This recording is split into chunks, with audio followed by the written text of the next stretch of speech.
ಸಂಕಲ್ಪ charitable trust ವತಿಯಿಂದ ಸ್ವಾಗತ. ತಮಗೆ ನಮ್ಮ ಕರೆಗೆ ಹೋಗ್ಬಿಟ್ಟು ಬಂದಂಥ ತಮ್ಮೆಲ್ಲರಿಗೂ ಆಧಾರದ ಸ್ವಾಗತವನ್ನು ಬಯಸ್ತೇನೆ.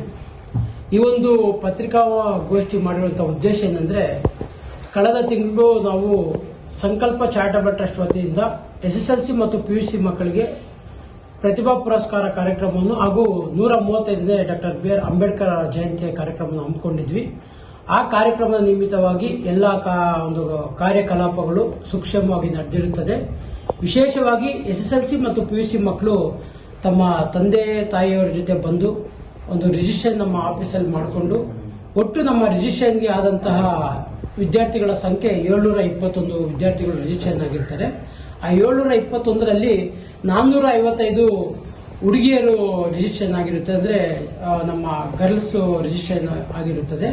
ಅದ್ರ ಜೊತೆಗೆ ಹುಡುಗರದ್ದು ಬಂದು 266 ರಿಜಿಸ್ಟ್ರೇಷನ್ಸ್ ಆಗಿರುತ್ತದೆ. ಟೋಟಲ್ ಆಗಿ ನಮ್ಗೆ 721 ಮಕ್ಕಳ ರಿಜಿಸ್ಟ್ರೇಷನ್ ಆಗಿರುತ್ತದೆ.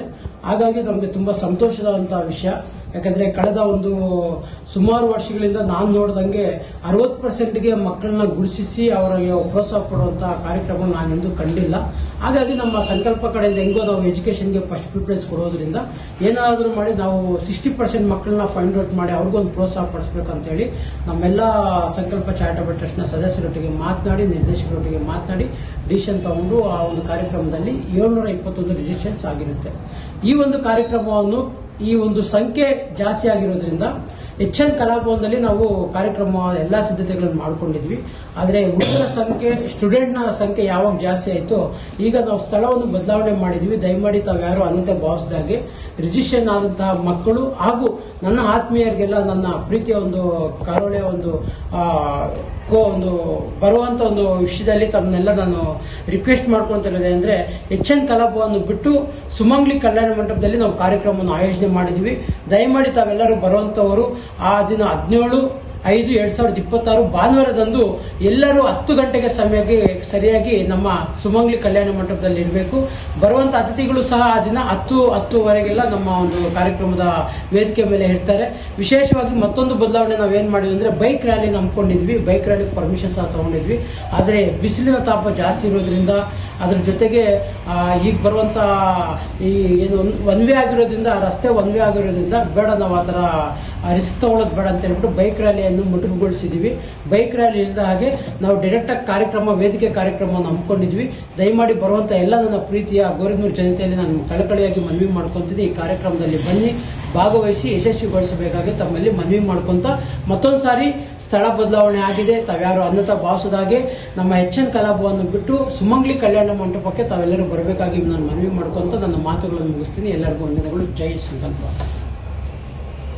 ಪೇರೆಂಟ್ಸ್ ಬಟ್ ನಾನು ಅವರಲ್ಲಿ ಮನವಿ ಏನ್ ಮಾಡ್ಕೊಂತೀನಿ ಅಂದ್ರೆ, ಈ ಕಾರ್ಯಕ್ರಮದಲ್ಲಿ ಯಾವುದೇ ರೀತಿ ಅಂತ ನಾವು ಆರ್ಥಿಕ ವಿಷಯದಲ್ಲಿ ನಾವು ಯಾರಿಗೂ ಹೇಳಿಲ್ಲ. ಆರ್ಥಿಕವಾಗಿ ನಾವು ಸಹಾಯ ಮಾಡಿದ್ವಿ ಅಂತ ಎಲ್ಲೂ ನಾವು ಪ್ರಚಾರ ಮಾಡಿಲ್ಲ. ಬಟ್ ಪ್ರತಿಭಾ ಪುರಸ್ಕಾರ ಅಂತ ಹೇಳಿದ್ವಿ. ಈಗ ಬರುವಂತ ಪೇರೆಂಟ್ಸ್ಗೆ ಅಂದ್ರೆ ಕೆಲವು ವಸ್ತುಗಳು ಮೊಟಕುಗೊಳಿಸ್ತೀವಿ, ಬಟ್ ಮಗುನ ಆನರ್ ಮಾಡಲ್ಲ ಅಂತಲ್ಲ, ಸ್ಟೇಜ್ ಮೇಲೆ ಕರಿತೀವಿ. ಕೆಲವು ವಸ್ತುಗಳು ಮೊಟಕು ಆಗ್ತವೆ ಸರ್. ಹೊರತು ಎಷ್ಟೇ ಜನ ಬಂದರೂ ನಾವು ರೆಡಿ ಇದೀವಿ ಸರ್ ಅದನ್ನ ಮಾಡೋದಕ್ಕೆ. ಇನ್ನು ಎಷ್ಟು ಜನ ಬರ್ಬೋದು ಸರ್? ನನ್ನ ಒಂದು ಥಾಟ್ಸ್ ಪ್ರಕಾರ ಇನ್ನೊಂದು 200 ಮೆಂಬರ್ಸ್ ಆಗ್ಬೋದು ಸರ್.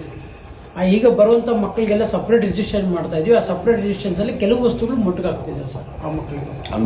ಹಂಗಾದಾಗ ಮಕ್ಕಳಿಗೆ ಅಭ್ಯಾಸ ಆಗಲ್ವಾ ಸರ್? ಅಭ್ಯಾಸ ಆಗೋದನ್ನ ನಾನು ಫಸ್ಟೇ ವ್ಯಕ್ತಪಡಿಸ್ತಾ ಇದ್ದೀನಿ. ನನ್ನ ಒಂದು ಏನು ಕಾರ್ಯ ಸಿದ್ಧತೆಗಳಿದಾವೋ ಅದನ್ನ ಅವ್ರ ಹತ್ರ ಹೇಳಿ ಕನ್ವಿನ್ಸ್ ಮಾಡ್ತಾ ಇದ್ವಿ. ಮತ್ತೆ ಇನ್ನು ಕೆಲವರು ನಾನು ಏನ್ ಹೇಳ್ತಾ ಇದ್ದೇನೆ, ಈಗ ಒಂದು 500 ಚಿಲ್ಡ್ರೆ ಮಕ್ಕಳು ಎಕ್ಸಾಮ್ ಬರೀತಿದ್ದಾರೆ. SSLC ಮತ್ತು PUC ಸಮಥಿಂಗ್ 1000 ಚಿಲ್ಡ್ರೆ ಇದ್ದಾರೆ.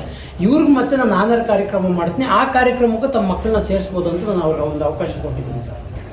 ಯಾಕಂದ್ರೆ ಈಗ ಎಕ್ಸಾಮ್ ಬರೆಯುವಂತ ಮಕ್ಕಳಿಗೂ ಮತ್ತೆ ಇದೇ ರೀತಿಯಾಗಿ ಒಂದು ಆನರ್ ಕಾರ್ಯಕ್ರಮ ನಾವು ಏರ್ಪಡಿಸ್ತಾ ಇದ್ದೀವಿ ಸರ್.